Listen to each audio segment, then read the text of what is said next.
Okay, so how would you like to introduce yourself for someone who does not know, like from scratch? From scratch. Okay. So currently I work as a strategy associate at a tech startup in Gurgaon. Okay, I've been living in Delhi for the past year, and before that I've been in Mumbai for the past 17 years. So I would say I am a Bombayite at heart, even though I'm living in Delhi. okay, And I'm an avid solo traveler. I've been solo traveling for the past 5 years, and I've been to various places in India, Europe, Southeast Asia, and whatnot. So I love to talk travel anytime, and I have a few other hobbies. But yeah, for now, that should be my introduction, I would say. yeah. So you come like from Toastmasters, like you are a part of Toastmasters Delhi. So Mm-hmm. Mm-hmm. I know a lot of people know Toastmasters just by its name. Like the name is enough, then no introduction is needed. But for someone who does not know what it stands for and what the organization does, first I'd want you to introduce what the organization is, and secondly, what do you do in Toastmasters Delhi?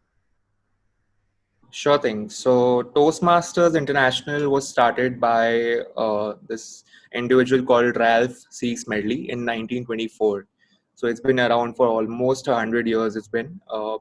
And the main purpose of the organization is to help us build leadership and communication skills through its network of clubs. So it has over, I think, around 17,000 clubs worldwide with over 4 lakh members currently enrolled in it in 142 countries. So it's a wide network of clubs. And what it does is it has a educational program called Pathways, where you have several speeches, several projects where you give speeches. And on the side, you also get opportunities to network, to build your leadership skills through leadership roles within districts or areas or regions or international assignments and whatnot. So that is all about Toastmasters. Now, what I do is I am a part of Toastmasters of Delhi, which is a local club in Delhi based in Lajpat Nagar. And I have been in this club, I think, for over 1.5 years. Before that, I was in Mumbai Toastmasters. But I'll talk about Toastmasters of Delhi. So I joined Toastmasters of Delhi in March last year, I would say. And currently, I'm part of the executive committee of the Toastmasters Club. So every executive committee lasts for 6 months. So I've been a member of executive committee that leads the growth of the club and ensures the club is working, on top quality and all that, to ensure that learning needs of the members are fulfilled and everything else. So I've been part of the executive committee for the last 6 months, and it's been a lot of fun. Yeah. Okay. So this was like the basic know-how of what Toastmasters is, and Hmm. anyone hearing this introduction knows that okay, this is something related to your communication skills and all.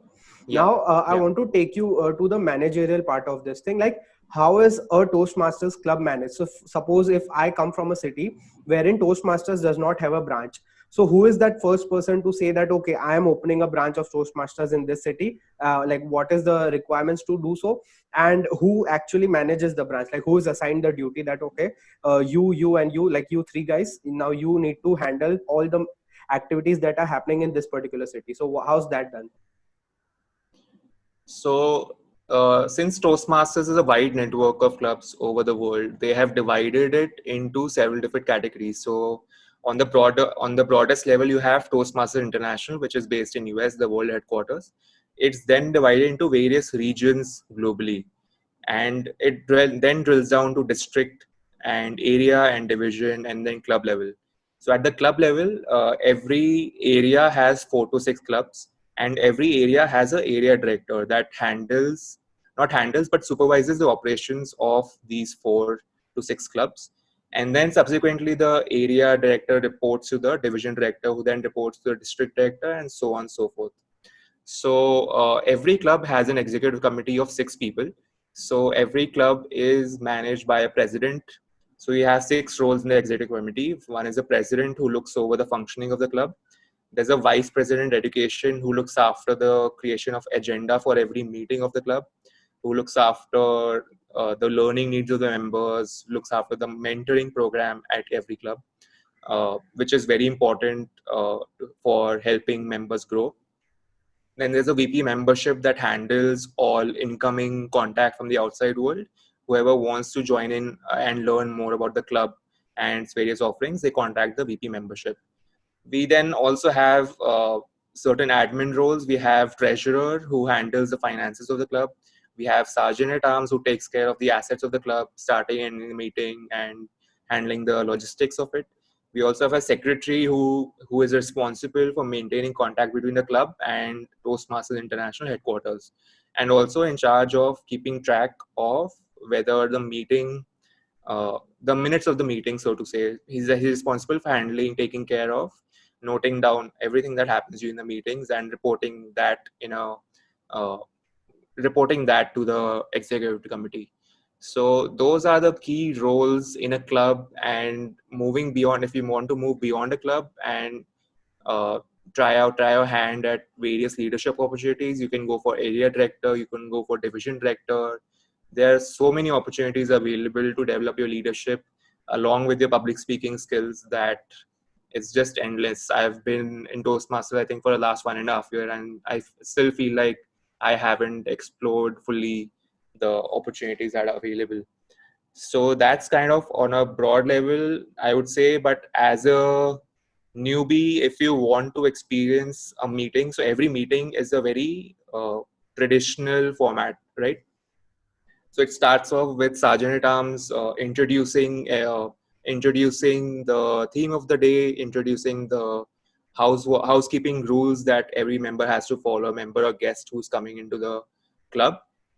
He then hands over to the president, who greets the guests, takes their introductions, talks further about what the club is all about and the ongoings in that meeting. We then have a concept called Toastmaster of the Day. That usually he's kind of the host or the MC of the meeting, right? So he conducts the flow of the meeting. He introduces the speakers on stage. He introduces the role players and the meeting role players on the stage. So it's kind of a traditional structure that we follow, and along with public speaking, you also get opportunities to speak in these meeting roles. Yeah. So yeah. For public speaking as a thing, so this question is mainly for people who want to pursue public speaking as a career. Now, public speaking as a separate skill is obviously there, which is a supportive Yeah. skill. Like in whichever Uh-huh. profession you need to go, you need these skills Correct. to excel in that.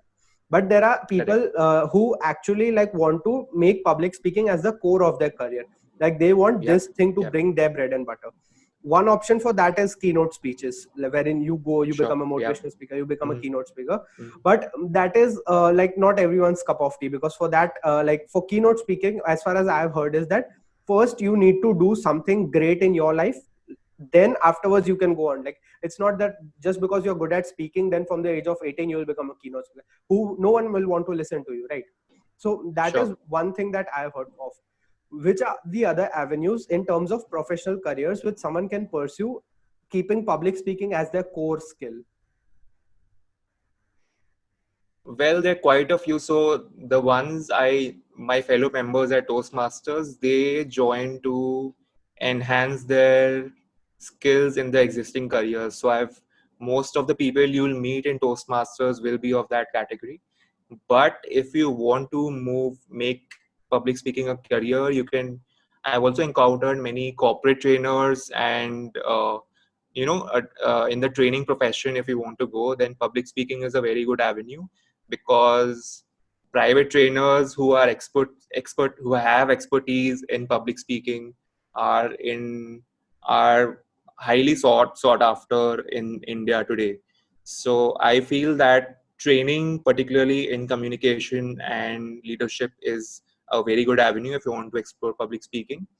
And yeah, I think, and along with that, I would also say that if you go through Toastmasters, you become sort of that go-to guy for coming to clubs and delivering modules, delivering workshops on various aspects. So at Toastmaster Delhi, for the past 5 to 6 weeks, we've been having workshops on voice modulation, on storytelling, on speech crafting. So there's a lot of avenues you can go after, and there's no kind of you can, because public speaking is a very wide concept with kind of several subtopics. So there's a lot to explore in each subtopic. You can master, you can aim to master your expertise in any of these subtopics, and it'll work for you definitely. Understood. Now you referenced that there are many subtopics, there are many avenues under public speaking as a heading. So if I'll tell about my experience, like public speaking to me comes naturally. Like I've been from the childhood on stage. Okay. So it's Okay. like if I go on a stage with a crowd in the audience, I can control the crowd. Like I have the capability in my articulation that I'll be able to command over there. For someone who does not have it naturally and say that I want to learn it from scratch, like 0 to 1, what are the technical skills that you need to learn in order to become a good public speaker? Like having a good command over your language is obviously taken. Having good articulation is taken. Having voice modulation. So these are 3-4 basics which I know. Like apart from there, which are the technical aspects you need to take care in order to master your public speaking skills? Well, to start with, if you are absolute beginner in public speaking, I would say there are 3 broad areas where you need to develop your expertise in. Firstly is language, as you rightly said, command over language, articulation skills. Second, and to me it's the most important, is developing good speech writing skills. I see a lot of beginner speakers just focus on delivering the right way, but I would say building your speech writing skills that connect with the audiences, that have an impact on the audience, is the most. It counts for almost 70 to 80% of your time on stage. So I would say developing good speech writing skills in terms of storytelling, in terms of writing good structured speeches, in terms of effectively organizing your ideas, is the most crucial aspect you can learn, and it takes a long time if you don't have that experience. Delivery, and the third one is obviously delivery, but that you can get with practice. But content writing, it takes a long time if you haven't had that experience. So I would say content is the most important. Second comes delivery, and third comes language.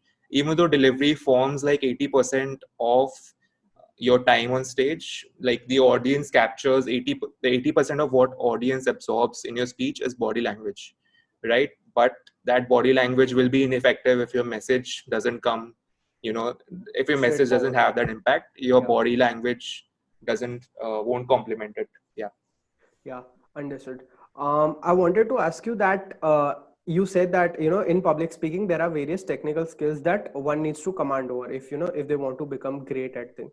But there are people complaining for the fact that for any other skill in the world there are like genuine benchmarks. Like if you want to learn coding, if you want to learn Photoshop or any other skill, there are genuine levels that okay, you finish till here, you finish till here, and you know how you're progressing because you get instant things. Okay, I could do Yeah. these things, I've learned this thing.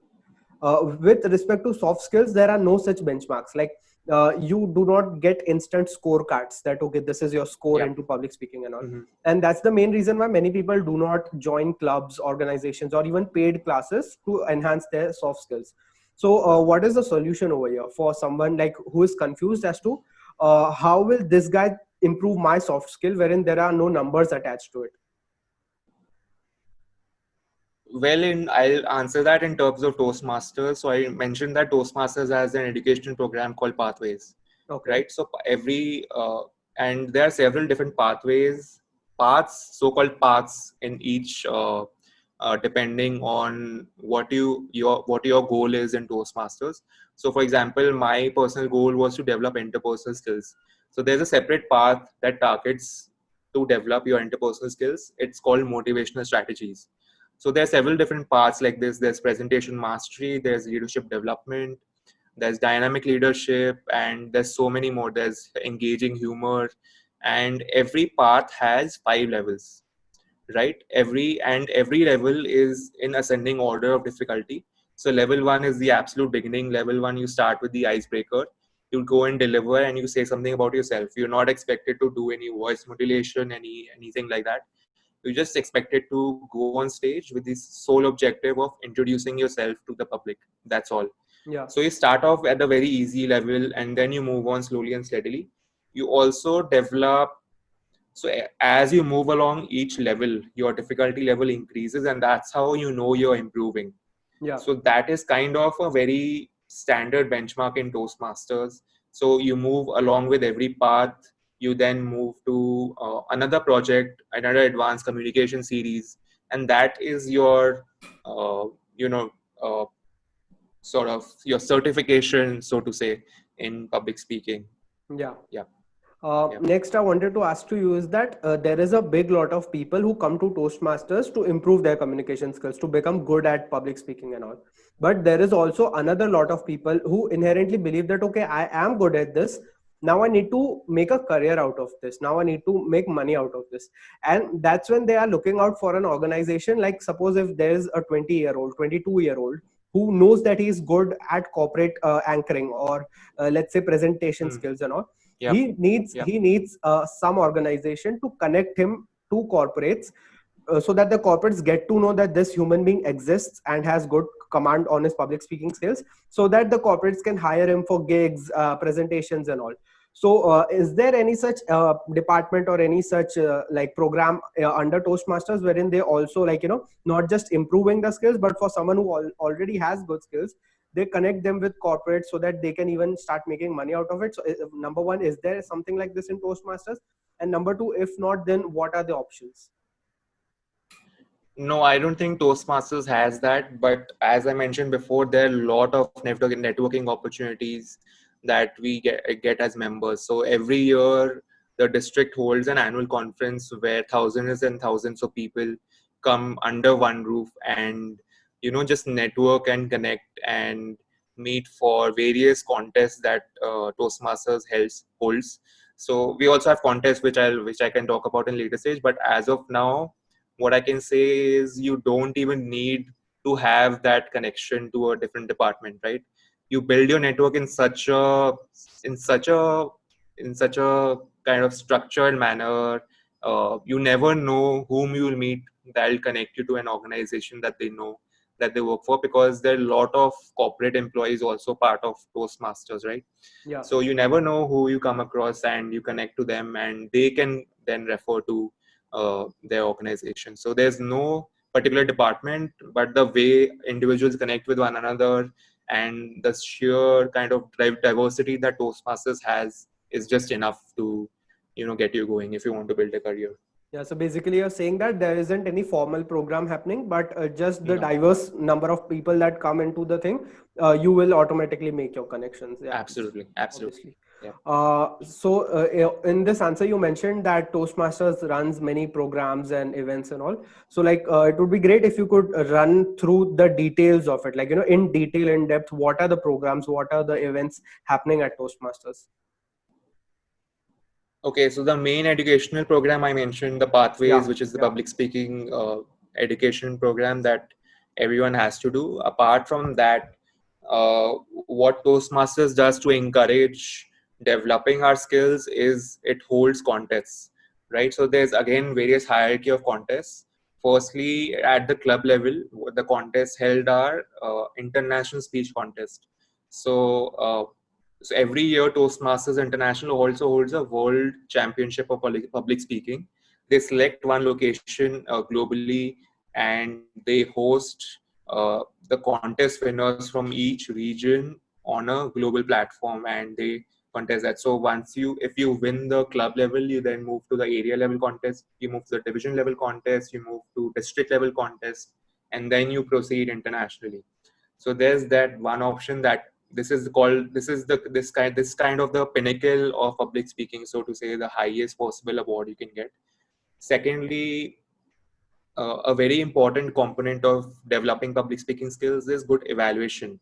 So we also have in every meeting, whenever you give a speech, you also evaluate this. You also have someone else evaluate your speech yeah. in a separate time frame, and we also have evaluation contests. So we have evaluation contests. We have humorous speech giving contest. We have something called table topic contest. So table topic is impromptu speaking skills. So you are given a topic on Extempore the sort of. spot, and Extempore sort of. not really. You're given 1 to 2 minutes, and you have to speak on the topic on the spot. Yeah, extempore only, but yeah, so you have humorous speech contest, you have evaluation contest, you have table topic contest, but those go till district itself. Only the international speech contest will take you on a global level. Got it. And yeah, these are the contests, and every year, sort of, you can also stand for district council elections. Those are opportunities available. So at the Toastmasters also holds district conferences where all the contest finalists are under one roof. They deliver their final speeches and whatnot, and the winners are declared. But also the district governing council is elected in these events. So there's a lot of networking opportunities. There's a lot of leadership involved in all of these events, and Yeah. you grow also as a person when you take part in competitions, etc. So yeah. Understood. With these events, like I have also been to a lot of speaking events. So I had one particular question, which was that in a lot of events, especially the speech events or extempore events, I've noticed is that there are two kind of participants who enter into the competition.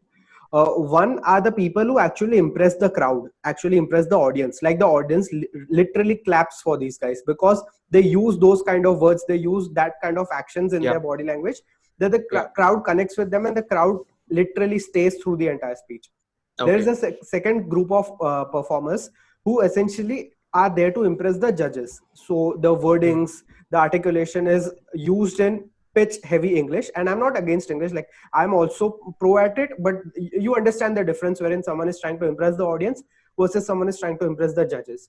Now in all these formal events I've seen is that the one who impresses the crowd is great, like literally after the event people go and meet to him, but the person who actually wins the event, the person who actually takes the cash prize home, is the one who impresses the judges, is the one who is essentially the CBSE kid who goes on and on with his theory speech and all.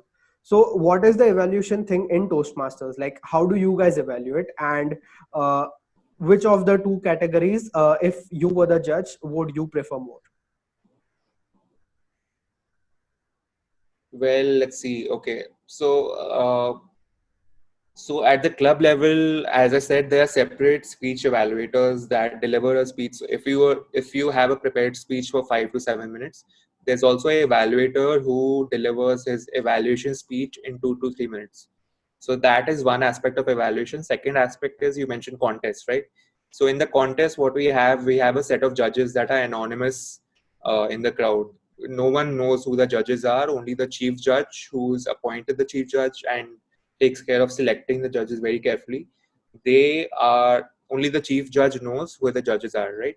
So judges are anonymous in the crowd. The speaker doesn't know it. And I would say what I've seen in Toastmasters is the judges, as I've also been a judge in many of these contests, right, in various different clubs. And as a judge, you also see the reaction that the audience is having on the speaker. Yeah. That is also taken into account at a speech contest. Yeah. So I would say, as a judge, I'm part of the audience. So what the audience feels, the judge also feels. So accordingly, they are marked. I wouldn't say uh, but obviously we are humans. We sometimes make mistakes. So there might be some difference between the judges' reaction to the speech and who wins and who the audience like more. That's a different scenario. But since every speech is evaluated on a given set of criteria, so if you see the speech ballot given by Toastmasters, you will have specific criteria and numbers allocated to each. So if a judge, as a trained judge, they know how to pick it apart from the impact. So separating the impact Yeah. from how good the public speaking was done. So yeah. Yeah. Now, next, what I wanted to ask you was for you as a person, like your personal opinions, and not as a like person Yeah. from Toastmasters. Like, Mm-hmm. so if I were to judge an event, a competition, and there are two guys in front of me, I would literally pick the one who, like, suppose you, in my definition, stand-up comics are the best public speakers. That's my epitome of describing public speaking, just for the fact because they are the ones who connect the most with the audience. Like Okay. the split of languages, the actions, the body language, and all. In my definition, stand-up comics literally resonate the most with the audience. Okay. The second, as I mentioned in my previous question as well, are the ones who deliver the elite speeches. Like, they come, good morning judges and all, and they speak in that way. Both are important. Both have separate crowds. Like, you cannot deliver a stand-up type of speech in a formal event, and vice versa can't happen. But as a person, if you were sitting in a crowd and you wanted to listen, you wanted to genuinely listen to someone, who would it be more? Like, would it be the person who is going and delivering a very, very formal speech of 15 minutes with a like same monotone speech and all? Or will it be the person who is adding humor, who is very twerky in his words, who is like catching up with the crowd and all? As a personal opinion, whom would you choose? As a personal opinion and from my personal experience, I would say a combination of both. I've seen a combination of both happening, that you have a formal structure to the speech, but in between the speaker also introduces stories as if with very vivid explanations of the scenario, including very humorous situations in the scenario, but coupled that with a strong message in the end, a very strong formal message in the end.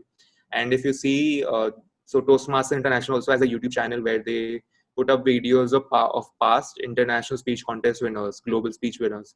And if you see those, they have a very formal speech structure, they have a very formal way of delivering it, but they also combine it with storytelling, with very strong storytelling that connects with the audience. So I wouldn't say there's one category that I would pick. There's a combination that ultimately comes out as a winner. Understood. Yeah. So next I wanted to ask you is that with your journey through Toastmasters, I'm pretty much sure you might have seen many freshers get on stage for the first time. Yeah. So like, what are the top 5 mistakes that people, like first time public speaking learners, make when they get onto stage? Like, what are the biggest 5 mistakes according to you? Well, let's see. I've mentored a few new members in our club in the past year. It's difficult to pinpoint because every person is different in terms of their speech giving skills. But I would say the number one mistake that I've seen is they tend to speak too fast. As obviously as a fresher, you are naturally nervous in front of stage speaking for the first time. I see that their content is good, but they speak too fast and it just bounces over our heads. The content, that's number one. Secondly, is they portray their nervousness a lot on stage, right? So they fidget with their hands. They kind of don't stand on one spot on the stage uh, for just one sentence. In one sentence, they're just moving left, right. They're moving their body movement back and forth, which is very distracting. Third is, I've noticed that this is sort of in a humorous way, they say sorry a lot. Like if they mess up a line, they kind of start saying sorry, which kind of reduces the impact. Like the audience doesn't really know your content, so you Highlights a don't mistake. need to really, you don't need to highlight your mistake. You don't need to say sorry. You just go over it and move on. There's also another side of the spectrum where they try to be too flashy on stage. So they try to come up with, let's say, big lines in their speeches that really have no impact, but just for the sake of, showing their showing their vocabulary, showing off their vocabulary, or showing off their delivery on stage. And lastly, I would say there are also people who think they know it all before their first time on the stage. So they pretend to kind of be these uh, big motivational speakers right from the start, without kind of having that sort of experience. So without making any efforts to learn. So I would say these are the 5 top ones off the top of my head right now. Understood. In the speech delivering world, there is a quote which says that if I have great knowledge about a topic and you want me to deliver a speech on that topic, if the time limit for the speech is 30 minutes, I can come right now and deliver the speech. But if the time limit is 5 minutes, you need to give me a month to prepare. Like, so why, firstly, do you agree to that? And secondly, why is it that so? No, I don't think I agree with that, because 5 to 7 minutes is purposely designed to help you be more articulate with your speech writing skills. to be more articulate in delivering your message in a very concise manner that that the audience can absorb. So a 30-minute speech is very rare in Toastmasters. It happens only in a very advanced level. Yeah. So most of the speeches in Pathways are 5 to 7 minutes, and I feel like that's also such a struggle to think about what to include in those 5 to 7 minutes. Like, you can't possibly talk about a topic, so you have to kind of constrict it to the best possible way and remove the noise. So I would say 5 to 7 minutes has been enough in my case. Like, it doesn't take me a month at least to prepare for that. As of today, when I started, definitely it did, uh, but over time you kind of get better at it with experience. So Yeah. yeah, it's But definitely a yeah, lot more fun right now. Yeah. over here I would like to add a context. Like over here the numbers don't literally mean what they say. The point over here was that as a public speaker, the lesser the time limit you have, the more you need to have your notes ready. That was the entire takeaway out of this, that if you have a 30-minute timer to your hand, you can go on and on speaking every bit in the topic. But if you have a very cut short precise timing, you need to have your notes very more refined. Like you have a time limit, so you cannot just go through the entire topic. So now what you will do, you have content of 30 minutes, but you have a time limit of 5 minutes. So now you need to choose between which are the best topics which you Yeah, need to deliver. absolutely. Yeah, So that's yeah, why the absolutely. was that for a shorter time limit you need a longer preparation time. So that was Definitely. the Yeah, so like yeah, what's like right, like do you agree with that statement? yeah, I do agree. Definitely, definitely. Understood. So next I wanted to ask you was that like, are there any formal books or are there any formal book recommendations that you have for someone who wants to improve their public speaking? Well, I've never really read a book in the past 1 year, 1.5 year on public speaking specifically. Okay. I think that one can only improve by public speaking through practice, constant practice on stage, constant practice speaking, practicing before the speech. So a major component with which many people miss out, many Toastmasters also miss out, is they just come on stage without any practice beforehand. So I think practice is the most important kind of thing, more than reading books. Books can only teach you theory, but ultimately it's the practice that. So I would say, more than books, kind of try recording yourself on video and see if your audience will like what you have to say and how you say it. I think that's the best practice there is, more than books. Books can, like, just list out the theory that these are the points you need to work on, but ultimately you have to see if your audience is connecting with who you are in front of video. So I think that's the best possible application you can have. Yeah. So if not books, there are there any famous personalities online whom we can like watch on YouTube or something, so that we can just resonate with how they are handling their stage presence and all?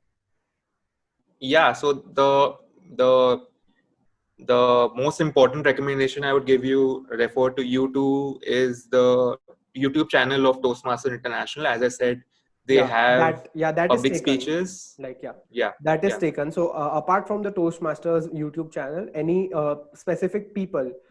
For example, I remember in India there's this guy Raj Shamani.